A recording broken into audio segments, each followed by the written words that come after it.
చిత్తూరు జిల్లా పలమనేరు పట్టణంలోని తెలుగుదేశం పార్టీ కార్యాలయంలో స్థానిక ఎమ్మెల్యే అమర్నాథ్ రెడ్డి ఆధ్వర్యంలో మినీ మహానాడును ఘనంగా నిర్వహించారు. ఈ సందర్భంగా ఎమ్మెల్యే అమర్నాథ్ రెడ్డి మాట్లాడుతూ ఈ నెల 27, 28, 29 తేదీల్లో 3 రోజుల పాటు కడపలో జరిగే మహానాడు కార్యక్రమానికి నియోజకవర్గం పరిధిలోని టీడీపీ నాయకులు, కార్యకర్తలు, అనుబంధ సంఘాల అభిమానులు క్షేత్రస్థాయిలో తరలివచ్చి కార్యక్రమంలో జయప్రదం చేయాలని పిలుపునిచ్చారు. రాబో స్థానిక సంస్థల ఎన్నికల్లో కూటమి నాయకులు గెలిచి తీరాలని, గ్రామ స్థాయి నుంచి పార్టీని మరింత పటిష్టం చేయాలన్నారు. నాయకులు సమన్వయంతో సమిష్టిగా కలిసి పనిచేయాలని, ప్రతి నాయకుడికి, కార్యకర్తకు పార్టీ అండగా ఉంటుందని ఈ సందర్భంగా ఆయన వెల్లడించారు. 100% మన నియోజకవర్గంలో వాటిని పూర్తి చేసుకునేటువంటి వాళ్ళం అవుతాం కాబట్టి త్వరితగతిన వాటన్నిటిని కూడా కంప్లీట్ చేయమని చెప్పి సందర్భంగా మిమ్మల్ని కోరుకుంటా ఉన్నా. కార్యక్రమం అనేది తెలుగుదేశం పార్టీ పండుగ.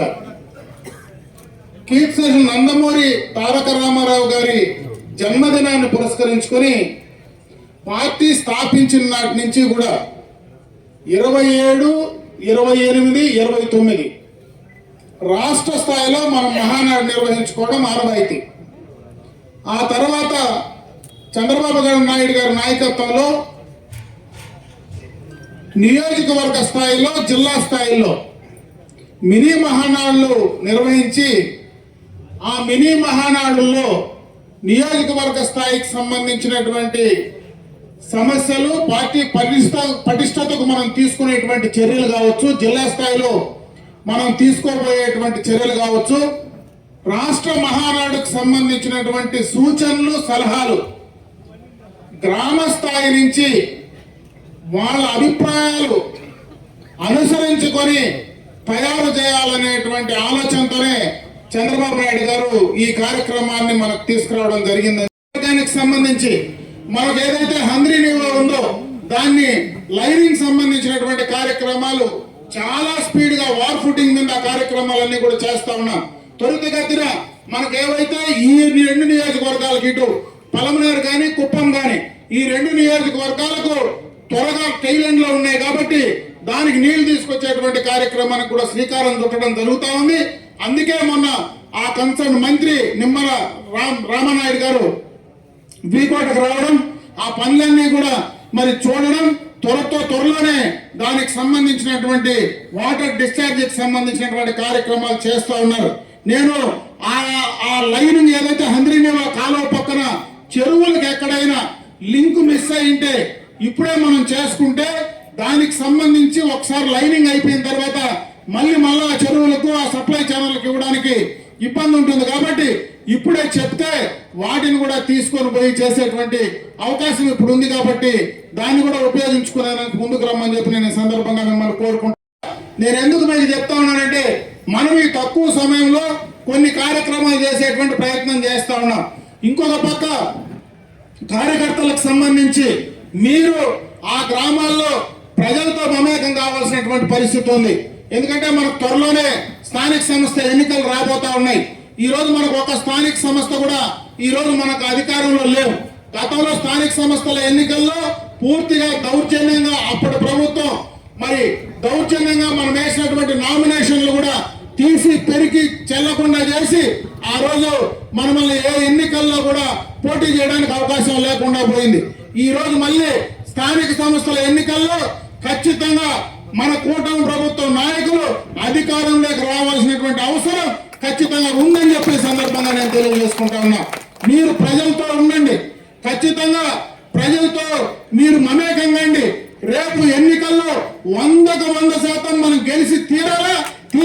దానికి అన్ని రకాలుగా కూడా పార్టీ కానీ, నేను కానీ మీకు అండగా ఉంటాం.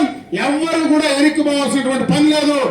గత ఎన్నికల్లో వాళ్ళు ఏం చేశారో ఆ విధంగా చేయము, కానీ ఆ విధమైనటువంటి పరిస్థితి మళ్ళా వస్తే వాళ్ళకు వచ్చి తీరుతుందని చెప్పే సందర్భంగా కూడా నేను తెలియజేస్తాను. డిసిఎంఎస్ చైర్మన్ గారు జయప్రకాష్ గారు వేదిక పైన, సూపర్ బజార్ అధ్యక్షులు, పార్టీ అధ్యక్షులు, పార్టీకి సంబంధించినటువంటి సీనియర్ నాయకులు అందరూ కూడా ఉన్నారు. ఈ కార్యక్రమంలో నియోజకవర్గ స్థాయిలో తెలుగుదేశం పార్టీ ముఖ్యమైనటువంటి నాయకత్వం మొత్తం కూడా ఈ కార్యక్రమానికి హాజరు కావడం జరిగింది. మీ అందరికీ కూడా మనస్ఫూర్తిగా నా నమస్కారాలు తెలియజేసుకుంటాను. కానీ రాకపోతే ఈ రోజు ప్రభుత్వ పరంగా మనం తీసుకొచ్చేటువంటి డబ్బులు. ఎందుకంటే మీకు ఒక ఉదాహరణ చెప్తా. గత 5 సంవత్సరాల్లో వాళ్ళ అధికారం వచ్చినప్పుడు జగన్మోహన్ రెడ్డి అధికారంలోకి వస్తానే స్థానిక సంస్థల్లో మనమే ఉన్నాం. చాలా స్థానిక సంస్థల్లో సర్పంచులు కానీ మన అదే విధంగా మండల పరిషత్తులు కానీ అన్ని మన ఆధీనంలో ఉన్నాయి. ఆ రోజు ఎక్కడ కానీ 14th ఫైనాన్స్ డబ్బు ₹1 రిలీజ్ చేయాల. వాళ్ళు ఎన్నికైన తర్వాత అదే గ్రామ పంచాయతీలో ఎక్కడ కానీ ₹1 కూడా 14th ఫైనాన్స్ కానీ మనకు రావాల్సినటువంటి స్థానిక సంస్థలకు ₹1 కూడా వాళ్ళు డబ్బులు ఇచ్చినటువంటి దాఖలాలు లేవు. అయినా మనం అధికారంలోకి వచ్చిన వెంటనే 15th ఫైనాన్స్ వస్తే ఒకేసారి స్థానిక సంస్థల అధికారులు, స్థానిక సంస్థల్లో మన పార్టీకి సంబంధించినటువంటి నాయకులు, ప్రజాప్రతినిధులు లేకపోయినా రాజకీయాలకు అతీతంగా వాళ్ళకు డబ్బులు ఇచ్చాం. ఈ రోజు ప్రతి పైసా మనం ఇచ్చినటువంటి డబ్బులే. అందుకే నేను కార్యకర్తలు మళ్ళా కోరుకుంటా ఉన్నా, ఈ తక్కువ కాలంలో ఈ రోజు స్థానిక సంస్థల్లో వాళ్ళు గెలిచింది నిజమైన గెలుపు కాదు. నేను ఆ రోజే చెప్పా వీకోట్లో, ఆ కుర్చీ వాళ్ళది కాదు. ఈ రోజు మనం ఇచ్చినటువంటి డబ్బులు మనం ఇచ్చిన డబ్బులే, వాళ్ళ డబ్బులు కాదు. అందుకే ఏ కార్యకర్త ఆ గ్రామ పంచాయతీలో ఉండినా, ఏ కార్యకర్త ఆ యొక్క పరిధిలో ఉన్నా ఈ రోజు ఆ సర్పంచ్లు మీరే, ఆ మండల పరిషత్తు మీరే ఖర్చు పెట్టండి, మీరే చేయండి అని చెప్పే సందర్భంగా నేను తెలియజేసుకుంటున్నాను. 14-19 మధ్య మనం ఏవైతే రోడ్లు శాంక్షన్ చేశామో ఆ రోజు ఎక్స్టర్నల్ ఎయిడెడ్ ప్రాజెక్ట్ కింద దాదాపు ₹139 కోట్ల రోడ్లు ఆ రోజు మనం శాంక్షన్ చేశామో గత 5 సంవత్సరాలుగా అవి పూర్తిగా కూడా మరుగున పడేశారు. మళ్ళీ ఈ సంవత్సరంలో వాటిని అన్నింటినీ కూడా రివైవ్ చేసి ఈ 2-3 నెలల్లోనే వాటిని మొత్తం 100% ₹139 కోట్ల పనులన్నీ కూడా పూర్తి చేసి ఒకేసారి వాటినన్నింటినీ కూడా ఓపెన్ చేయడానికి కూడా ఖచ్చితంగా కూడా ఆ కార్యక్రమాలన్నీ కూడా చేయడం జరుగుతుందని చెప్పి సందర్భంగా మీ దృష్టికి తెస్తా ఉన్నా. ఇకపోతే మనకు ఉపాధి హామీ నిధుల నుంచి కూడా మనకు లింక్ చేసి ఈ రోజు మనకు సిసి రోడ్లు కావచ్చు, అదే విధంగా బీటీ రోడ్లు కావచ్చు, ఇవన్నీ కూడా గత ఈ సంవత్సరంలో దాదాపు 39 కోట్ల పైన ఈ నియోజకవర్గంలో మనం శాంక్షన్లు తీసుకొచ్చాం. దాంట్లో కొన్ని పనులు జరిగాయి, ఇంకా కొన్ని పనులు జరుగుతూ ఉన్నాయి. ముఖ్యంగా ఈ మధ్య కాలంలో మనం ఏవైతే షెడ్లకు డబ్బులు ఇచ్చామో, చాలా మంది కార్యకర్తలు మనకు పశువుల షెడ్లకు మనం డబ్బులు గోకులాలకు ఇచ్చాం. ఆ గోకులాలకు సంబంధించి అందరూ కూడా పనులు చేసేశారు. ఆ పనులకు సంబంధించినటువంటి బిల్స్ ఈ రోజు దాకా కూడా రిలీజ్ కానటువంటి పరిస్థితి ఉంది. ఇది కేంద్ర ప్రభుత్వం మనకు రిలీజ్ చేయాల్సినటువంటి అవసరం ఉంది.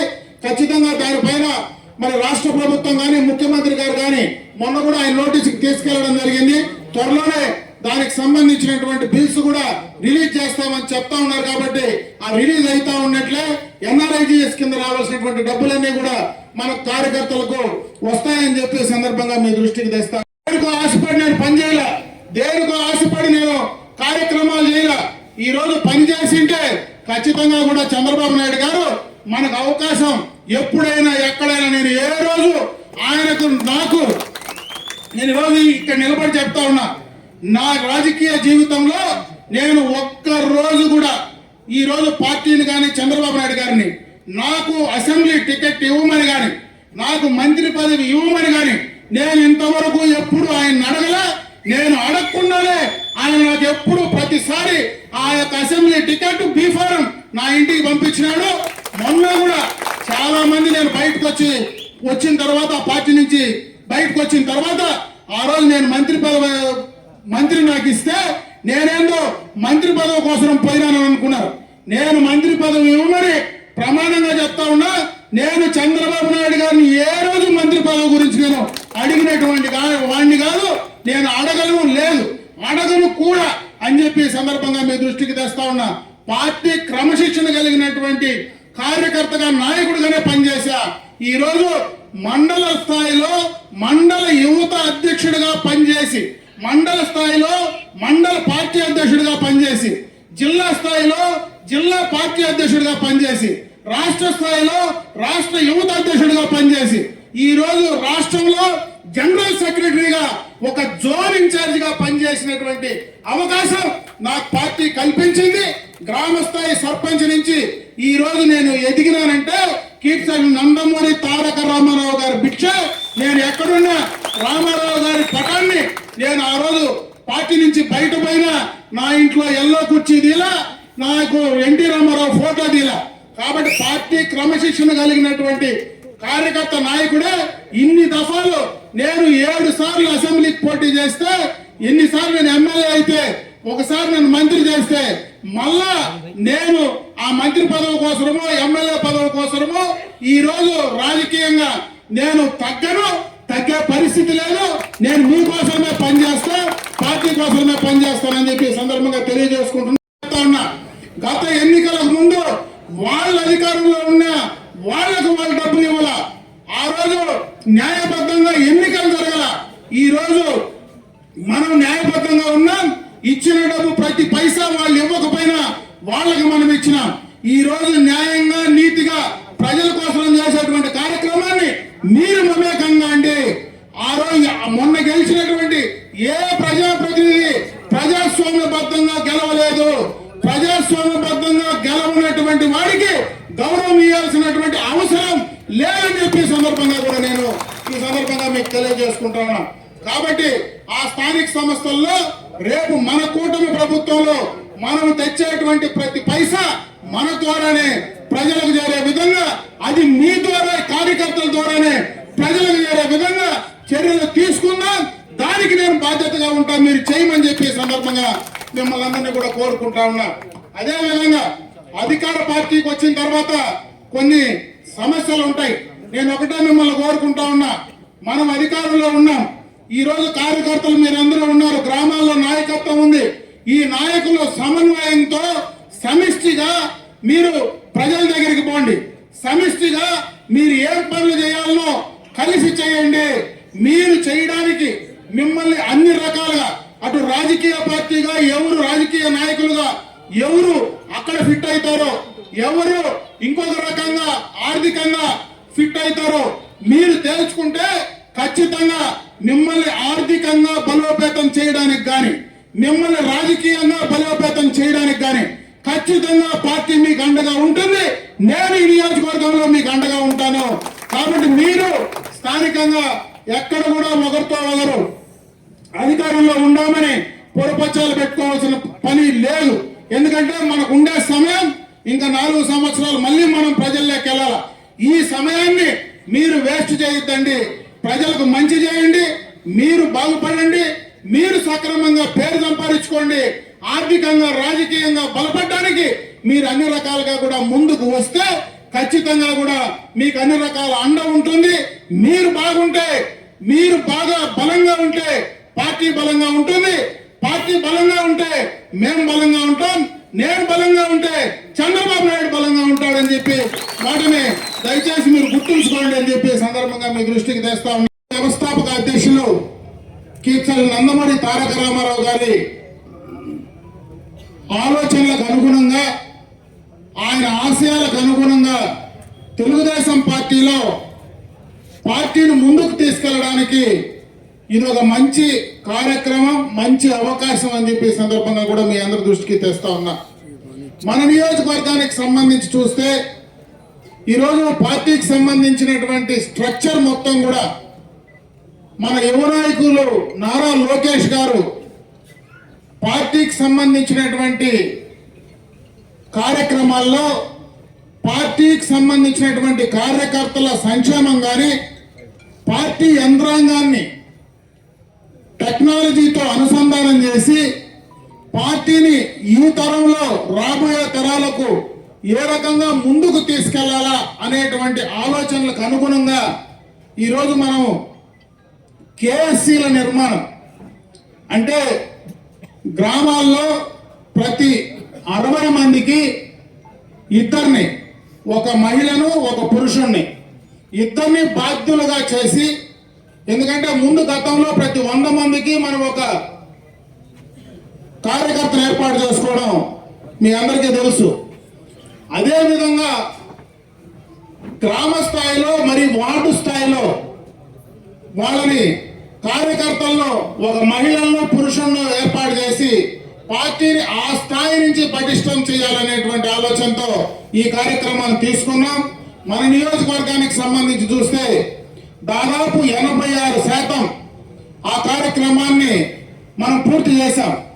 అయితే ఇంకా పట్టణంలో ఒక 3 బూతులు, రూరల్లో ఒక 2 గ్రామ పంచాయతీలు ఇంకా పెండింగ్ ఉన్నాయి. వాటిని కూడా త్వరితగతిన పూర్తి చేస్తే 100కు 100% మనం పూర్తి చేసినటువంటి వాళ్ళం అవుతాం. రాష్ట్రంలో చాలా నియోజకవర్గాల్లో 100% చేసినటువంటి సందర్భాలు ఉన్నాయి. కాబట్టి ఆ మిగిలిపోయినటువంటి వాటిని కూడా పూర్తి చేసి ఇవ్వడానికి చర్యలు తీసుకోవాలని చెప్పి ఈ సందర్భంగా నేను మిమ్మల్ని కోరుకుంటాను.